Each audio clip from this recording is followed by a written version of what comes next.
A banda brasiliense Pus misturou música brasileira com metal pesado antes do Sepultura? Veja o vídeo até o final que vamos descobrir enquanto deciframos o disco Sin is the Only Salvation da banda Pus.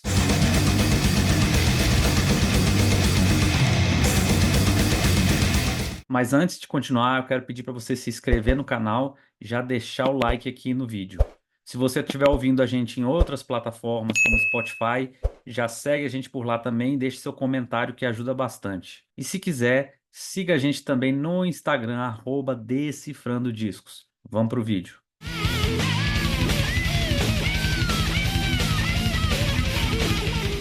Sin's the Only Salvation é o segundo disco cheio da lendária banda death thrash brasiliense Pus, cujo significado da sigla é Porrada Ultra Sudá. O álbum foi gravado no Bebop Studios em São Paulo pelo falecido produtor Carlos Eduardo Miranda e foi lançado pela gravadora Eldorado no ano de 1994. E a formação da banda na época era Selvagem no baixo, Rodrigão na bateria, Ronan Meirelles nos vocais e Simone Def nas guitarras, que a essa altura já tinha mudado o nome artístico para Si Young, que depois ficou famosa por conta do programa Casa dos Artistas e chegou até a ser capa da Playboy.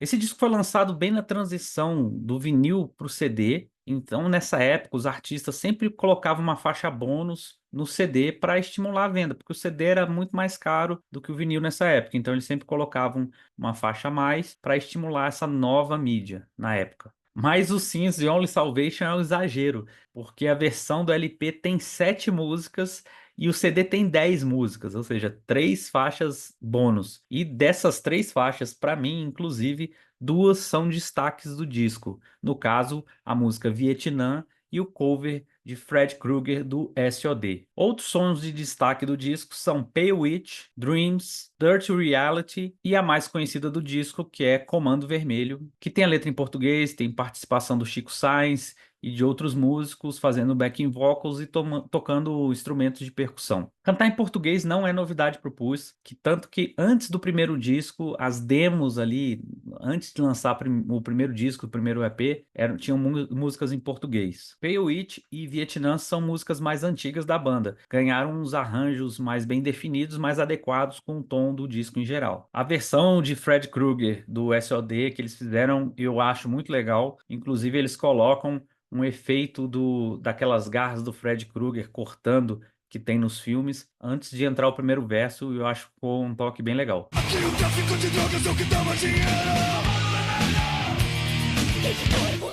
Esse é o meu disco favorito do Pus. Eu sei que o disco que colocou a banda no mapa do metal brasileiro foi o primeiro. Eu já tinha visto o Pus ao vivo antes de sair o Sins The Only Salvation, mas esse foi o primeiro disco que eu comprei e eu gostei logo de cara. Eu lembro que no mesmo ano eles tocaram no Super Metal Festival em São Paulo, junto com Corsos, Volcana, The Mist, um Crisium pré-Black Forces Domain ainda em quarteto e o Creator de headliner no Estádio da Portuguesa. Tinha um especial da MTV que eu tinha gravado em VHS sobre esse festival e eu assistia sempre. Tinha 2 sons de cada banda e ainda entrevista com as bandas. Só o Creator que tinha músicas a mais. As músicas do Pus nesse festival eram Comando Vermelho e Mosh, que é o hit do primeiro disco, além de um mini solo de bateria do Titio Rodrigão. Nessa fase também o Pus abriu o show do Anthrax no Brasil, que foi a primeira vez que o Anthrax veio para o Brasil já com o John Bush na época divulgando o disco Sounds of the White Noise. E eles fizeram até uma gravação de uma música nesse show de abertura, com várias câmeras, som da mesa, mas não sei por que a música escolhida para gravar foi um cover do Slayer Season in the Abyss. O que eu nunca entendi, eu achei que era muito melhor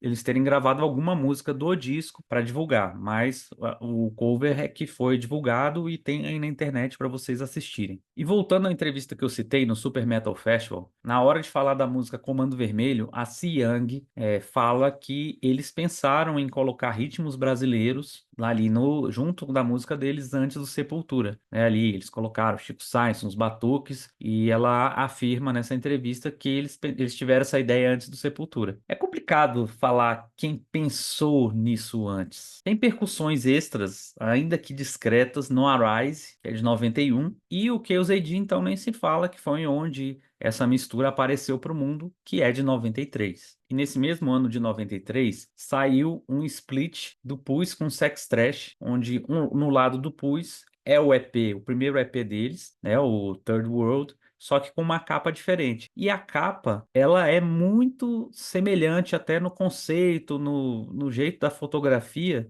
de uma capa de um EP do Sepultura que saiu na Austrália em 92, que é o Third World Pose. E nessa época, essa história de mistura era muito valorizada. O Overdose colocou percussões no Progress of Decadence. O Angra já tinha sons brasileiros ali no Angels Cry em 93. E meio que todas essas bandas, quando eram perguntadas se o Sepultura influenciou, falavam meio que, a gente já tinha essa ideia, eu pensei antes do Sepultura. Isso sempre tinha essa discussão na época. E a real é que hoje em dia ninguém liga mais para isso, né? E sobre esse disco em específico, Comando Vermelho ela é um pouquinho diferente do resto do tom do disco, mas ainda é muito boa. Apesar de eu preferir ela ao vivo, sem os batuques, que eu acho que no disco fica um pouco forçado. Mas a letra em português, por exemplo, ficou muito legal na música. A música English to Live também tem um pequeno verso em português, mas todo o resto do disco é em inglês. E eu acho um disco bem denso, bem pesado, que não tem nas outras músicas nada de mistureba, nada contra quem quer misturar outros ritmos no som, desde que fique bem natural, né? Então eu acho que muita gente torceu o nariz para esse disco por conta de Comando Vermelho, acabou não dando chance para o resto do disco, que é muito bom, tem a mesma pegada do primeiro disco, mas para mim ainda é mais legal porque a banda já estava mais afiada, mais experiente. No disco seguinte, Presets, aí realmente a maionese desandou e descaracterizou totalmente a banda, eles misturando coisas eletrônicas, além de percussões, coisas eletrônicas. O resultado não ficou muito bom e a banda acabou logo em seguida. E o Ronani seguiu com a sua produtora, Mosh Produções, que ele tinha desde os anos 80, 90, continuou ronanzando e fazendo shows pela cidade. Inclusive, em um desses shows que ele produziu, eu tentei pegar um breve depoimento dele sobre o disco. Confira. Ronan, Sins the Only Salvation. O que você tem a dizer sobre esse disco? O pecado é a única salvação. A transição de uma fase deathcore com a participação de Chico Science, produzido por Carlos Teodoro de Miranda. Doideira, velho. Doideira. Anonymous Curse. From dust to dust, a son to the name to childhood. Sins the Only Salvation ainda tem um pulse pesado e poderoso. Bons riffs de guitarra da C. Young, batera animal do Rodrigão, um baixo meio jazz metal do Selvagem, que era bem único, e um vocal bem pesado do Ronan, que ali para mim é o melhor vocal que ele já fez. Aquela mistura de death com thrash, com pitada de crossover ali que eles faziam, que é bem característico da banda e vale a pena conhecer. Você conhecia o Pus e o disco Sins the Only Salvation? Eu encontrei um Bandcamp bem legal com toda a discografia da banda. Não sei se é oficial, mas eu vou colocar nos comentários para quem não conheceu essa banda, dá um confere lá que vocês vão ver toda a discografia e vão concordar ou discordar do que eu estou falando.